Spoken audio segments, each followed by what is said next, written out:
నమస్తే, welcome to పూరా local. నేను మీ సంపత్ కుమార్. చార్ధామ్ యాత్రకు భక్తులు పోటెత్తుతున్నారు. భక్తులు భారీగా తరలి రావడంతో రాకపోకలకు అంతరాయం ఏర్పడి ట్రాఫిక్ స్తంభించిపోయింది. జోషిమఠ్ మార్వారి మార్గంలో 8 కిలోమీటర్ల మేర ట్రాఫిక్ జామ్ అయింది. దీంతో వాహనదారులు ఇబ్బందులు పడుతున్నారు.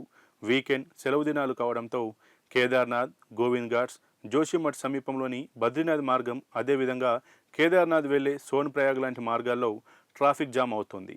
వాహనాలు బారులు తీరడంతో యాత్రికులు గంటల తరబడి ఎదురు చూడాల్సి వస్తుంది. సరైన ఆహారం, నీళ్లు, వసతులు లేక ఇబ్బంది పడుతున్నారు. దీంతో అధికారులు పరిస్థితిని అదుపులోకి తెచ్చేందుకు ప్రయత్నిస్తున్నారు. ట్రాఫిక్ను నియంత్రించేందుకు పోలీసులు చర్యలు చేపడుతున్నారు. భక్తుల రద్దీ పెరగడంతో చార్ధామ్ వెళ్లే భక్తులు ముందుగానే రద్దీని దృష్టిలో పెట్టుకొని వాతావరణ పరిస్థితులు తెలుసుకుని ప్రయాణాన్ని ప్లాన్ చేసుకోవాలని అధికారులు సూచిస్తున్నారు. ఇదిలా ఉంటే చార్ధామ్ యాత్ర హిందూ మతంలోని పవిత్రమైన పుణ్యక్షేత్రాల ప్రయాణమని చెబుతుంటారు. చార్ధామ్ అంటే హిమాలయాల్లోని 4 పవిత్ర స్థలాలను దర్శించుకోవడం అని అర్థం. ప్రతి ఏడాది ఏప్రిల్ చివరి వారం లేదా మే మొదటి వారంలో ఈ యాత్ర ప్రారంభమవుతుంది. అక్టోబర్ చివరలో లేదా నవంబర్లో పూర్తవుతుంది. మరిన్ని అప్డేట్స్ కోసం చూస్తుండండి పూరా లోకల్.